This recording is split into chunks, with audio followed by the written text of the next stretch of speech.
So I was always really confused. And I think in my head, I, for some reason, just had this notion that finance is going to be boring and I don't want to get into finance. On day zero, I realized that I would have an interview for JP Morgan. So Yeah. that was when I was giving it Mm. my all, preparing.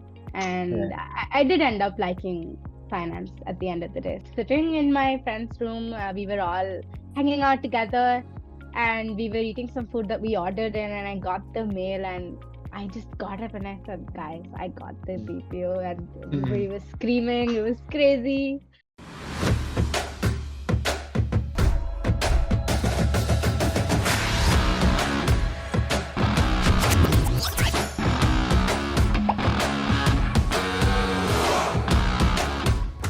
Hello and welcome to PPO Journeys. I am Manas Sathe, a chartered accountant, MBA from IIM Indore, and now an incoming senior associate at BCG. In this series, I will host achievers who will share stories on how they secured their internships and bagged PPOs from some of your dream recruiters like the MBBs, Google, JP Morgan, Unilever, TAS, ABG, and many more. So, let's jump right in. Hello and welcome. On today's episode, we have Ayndri Uniyal. Ayndri, a dear friend and fellow batchmate from IIM Indore. She pursued an integrated program in management, which is a 5-year program that ends up with you getting the MBA degree. And during this time, she interned with JP Morgan and she got the PPO. And today she's here to tell us about how that happened. So, welcome, Ayndri. Absolute pleasure having you here today. Thank you, Manas. I'm also really excited to be here. So before we get into it, viewers, please make sure you like and share this video and subscribe to the Conversations by Inside IIM YouTube channel. Let's jump right in. So Ayndri, why don't you start by telling us what this integrated program is all about? How is it different from the traditional graduation and MBA route? I myself, it was quite new. So I felt it was a little bit of a risk when I was just getting into it. Mm-hmm. But I think it gives you a taste of everything you could possibly dream of. There's a little bit of communications, there's a little bit of statistics, there's a little bit of economics, math, there's a little bit of business studies. So I think it was the perfect blend of everything. Mm-hmm. And I personally, I felt like going into something like management so young was not something that I had decided through school. I never knew that I would end up here. So it's Right. been a crazy journey. But these 5 years, I feel like it gives you a very holistic form of education in the sense you know a little bit about everything, and that's kind of really cool. And PGP was, I would say, a little bit more grilling in Mm-hmm. terms of things getting more real throughout the first 3 years of IPM. It was more about just learning, but then it became much focused in PGP, where we had to think about getting a good job and your dream company where you would like to be working and the kind of field you would choose to work in. So from the dream of a B school, let's move to the nightmare of a B school Yes. and talk about your summer placement experience. I always thought of myself as a creative person, being Mhm. into music, communication, all of these things. But I also liked a lot of things like math and stats, for example, which is like the logical side of things. So I Yeah. was always really confused. And I think in my head, I, for some reason, just had this notion that finance is going to be boring and I don't want to get into finance. And there was, I felt like at the time that I just chose to believe this, and I did not really sort of challenge myself or look the other way. So I was Mhm. very focused on doing marketing and exploring those domains. So I was Yeah. preparing for marketing, but Mhm. thankfully, one of my prepcom seniors, he helped me iterate my resume, make it a lot better than it was, and he made me Mhm. realize that I was probably going to get a lot of fin shortlists based on my grades. So Right. perhaps I should consider, and I mean, at the end of the day, I shouldn't be throwing away a certain domain and completely not considering it just because it doesn't fit the ideal in my head. And I realized that there Absolutely. was sense in his words. Mhm. And I decided to prepare at least the basics for every domain. And I would say that I probably should have started sooner again for Yeah. this at Mm, least because this, I mean, it's not like a test that you can just prepare for in a couple of days. It's a whole long drawn out process, and mm, there's no horizon to what they might ask you and expect you to know. So I think it's best to be prepared to the T. right. So yeah, it was grilling for me towards the end because I suddenly Mm, decided that yeah, I do want to explore finance as well. And mm, here is when I actually started to do a lot of finance courses in PGP as well, which in yeah. IPM I used to find sort of boring. But in PGP, I started to like things. I started to like our Mm, case studies, the things that we were doing. So that mhm, made me think of finance as a stronger candidate even on day zero, I realized that I would have an interview for JP Morgan. So yeah. that was when I was giving it Mm, my all, preparing, and right. I did end up liking finance at the end of the day. So I think it was Yes. luck by chance, but good for Yeah. me. So, okay, I understand that your preparation was sort of last minute and rushed, and clearly it worked out very well. But how should an ideal preparation journey for finance go? What all preparation is necessary? I think being in an MBA college, everything that you could possibly want is right at your doorstep. Yeah. We have so many committees that help us out with placement preparation, and they give you all the material that you could possibly need. Mm, Your classes in itself are a treasure trove if you mm, really do dive into them. I think for me, accounts, being an IPMer, I had done some accounts in IPM as well, but I mm. was a science student in school, so I Oh, did not mm, know the ABC, nothing about accounts. mm, But the way they taught you, like even if you go through the material yourself, it was quite easy to comprehend. And I would personally say that going for a role like a fin role, they do mm, expect you to know your accounting basics very well. They would, so I think that was a very important part of what I did. I mm, think going further from there, it becomes very role specific. So if you're going for risk roles, for instance, you would be expected to know more about like Basel norms and current regulatory systems, the kind of ratios that we use, right? What are the ideal values for it, what they should be, how they can be corrected, that stuff. If you're going for, say, an IB role, which I also did prepare for, then you would be expected to know more about the kind of financial products that exist and the kind of that you can come up with, previous deals, mergers that have happened, mm. and a lot of jargon, I would say.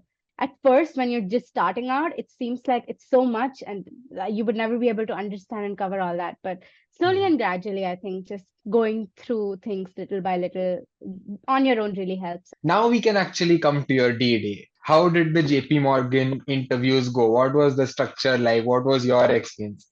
So the first round, which they used to sort of get their pool smaller, was a online test which everybody gave, and Hmm. that was quite technical, I would say. But again, if technical, but based on things that you would already have learned in basic accounting courses in your very first term, so Yeah. shouldn't be that hard. And in a lot of questions that they gave, they were like sort of case study based, where they would give you the formulae and the jargon, and you would just be expected to sort of read it and understand and be able to apply it. So what they Hmm. checked was not your knowledge, prior knowledge, like you said, but your ability to sort of assimilate knowledge, on spot and be able to apply it. So more of application.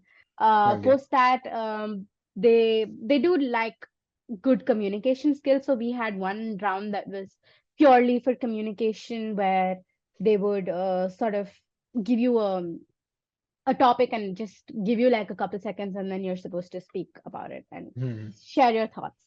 So I think that becomes it was quite fun for me because I've always enjoyed extempores and things like that, just being able to talk to a Hmm. bunch of people. So that was Yeah. pretty fun for me.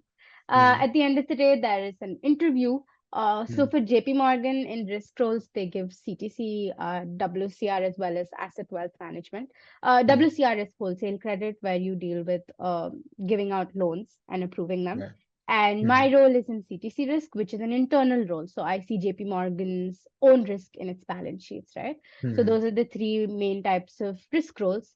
and they usually have the processes for them together. And based on your Yeah. aptitude, the kind of interests you show, they sort of, and also they ask you for a preference list and they place you accordingly. So for my interview for IB, which I had just given before this, was quite grilling, I would say. Hmm.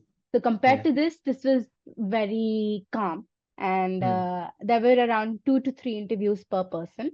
And No. they asked a lot about, a lot of what they asked was simply from my resume about my experience, my work, and the subjects I like, and my knowledge in the subjects I like, and Yeah. everything I remembered, the projects that I had worked in. It was quite interesting to talk about. It was just to talk Hmm. about yourself. There was also an HR round where they would basically try to find out more about you, you personally, so they could see if you fit well with the company culture.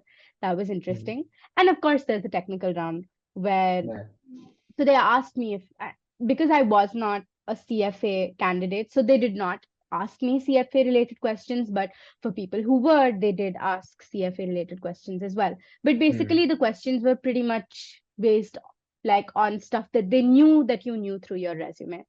Then you joined J Morgan. You must have had a fantastic induction experience before internship started, where they would have sold you on the company, on the work that you're going to do, and sort of the JPMC dream. So, what was your induction experience like? So the first week was a breeze. It was more about learning about the company, about everything that's done, about your line of business, about what you do, a little bit Mhm. of interaction with a lot of senior leaders, and a lot about knowing the benefits that you have as an employee. So all Mhm. that stuff was quite interesting and gripping. So at JP Morgan, one thing that's quite nice is the flexibility of choosing a project. So there's a lot of projects that they have, and they offer you a choice between based on your skill set and your abilities, your interests, what you would like, the kind of thing you would like to get into. So Mhm. that was pretty interesting for me. But Mhm. for another fellow intern who might be more into, say reading and research, they might give Mhm. her a project to sort of have a qualitative overview of, say, why a certain phenomena is happening in the economy and how it's going to affect JP Morgan. So Mhm. the flexibility that they gave was amazing. It is actually very interesting. You essentially get a chance to choose your own project, or they probably have these conversations with you to align you to the project that best suits your skill, right? Now, once that is done, naturally they'll expect a certain level of performance from you. So, given all of this, sure there must have been some challenges that you faced, some points that brought a lot of stress or anxiety during the internship process, right? So, there any such point that you'd like to talk about and how you ended up overcoming it? At the end of the day, when like this might maybe a little too specialized because I was working on a statistical project, but Mhm. getting stuck on a code was the worst thing that I could Yeah. possibly like a situation I could be in, because I was quite, not everybody on my team was quite well versed in Mhm. sort of writing codes. Yeah. So it's not like I could just reach out for help to a tech team. So I had to figure things out by myself. But I think Mhm. at the end of the day, just having patience and a little bit of Mhm. belief in yourself goes a long way. And Mhm. also, so when I had to interpret certain charts, of course, you're not allowed to share any sort of confidential data of the firm outside. Mhm. But if I needed advice, I would always go to my professors, and they were very glad to help me out in Oh, whatever that's way I nice. required, providing any material that I could need to Mhm. enhance my project, to make my model better, to make the results more accurate. So Mhm. I think just reaching out for help whenever you're stuck is always a great option. And if you don't have Mhm. the internet, then you always have your very reliable professors. So that was Yeah. a great help. So now we come to another crucial segment, which is how did you go about getting your PPO? What were the skills that you exhibited, or what are the things that you did right, which actually impressed your team and your manager to give you that PPO? So I think I had a very good relationship with my manager, in the sense I could be very open with them, and I could discuss any problem that I was facing at any point of time without fear of judgment. So I think Mhm. I got really lucky there. But I would say that at JP Morgan, even through my all my months of having worked there now, it seems Mhm. that every person there is just very, there's a very collaborative energy around you, and there's always someone that you can approach to, and any sort of questions or concerns are never judged. They're always taken Mhm. in a good light, which is amazing. Yeah. So Mhm. at a lot of points of time, my manager would actually take my opinion on and try to make provoke Mhm. me into thinking if this really was, because I had shared my concerns about my whole story about I didn't even know that I wanted to get into finance and I was actually thinking about marketing. So he would ask Yeah. me, Mhm. constantly during my internship, how am I feeling now? Am I enjoying a little bit of the taste of finance? Can I see myself working here? So I Mhm. think that little prod really helped me think and sort of, work towards, yes, I think I like this and I think I do want this PPO because it's a good, it's something great that I'm enjoying. So that sort of Mhm. pushed me. And I think a few things that really help is doing more than you're just asked. So if Mhm. you're asked to build something, put more effort into it and go beyond what is just expected of you. Think of Mhm. other things you can incorporate, how you can make what you're making better for everybody around you, how you can improve your results, your accuracy when it comes to something like stats, how you Mhm. can incorporate maybe the current worldly view into your forecasts, for example. Mhm. So, I mean, I think constantly striving to make things better, even when your manager is satisfied with you, really puts you in a good light because it shows that you're always looking to make things better, striving to be a Yeah. better version of yourself. So after this fantastic performance in the internship, you got your PPO. How did you find out about it, and what did you do to celebrate? I found out through Placecom, of course. I got a call, I got a mail, and it was, I was just sitting in my friend's room. We were all hanging out together, and we were eating some food that we ordered in, and I got the mail, and I just got up and I said, guys, I got the Mhm. PPO, and everybody Mhm. was screaming. It was crazy. We did Mhm. a small cake cutting. I think it was Mhm. quite adorable, but of Mhm. course, like the feeling of actually having succeeded and not having to worry about my final placement was, it was like an elephant had just risen off my chest. Yeah. It was just simply beautiful, and I felt like all my efforts had paid off. So, do you have any parting messages, words of wisdom for people who are going in to do MBA now and are looking at recruiters like JP Morgan as their dream companies? What advice would you like to give them? The only thing I can think of is that more than anything, more than your knowledge, your technical skills, your capabilities, what JP Morgan looks for is you're fitting in with the firm culture. Yeah. So it's less of competition and more of collaboration. It just at the end it comes down to the entire team working together cohesively towards a singular goal, which also Mm. aligns with the whole organization's goals. Fantastic. And that brings us to the end of our episode today. Once again, thanks a lot, and it was a pleasure having you. And I'm sure a lot of the insights that you've will be very helpful for the people who are watching this interview in preparing for their own interviews and internships with companies like JPMC. Thanks a lot. Thank you. Yeah.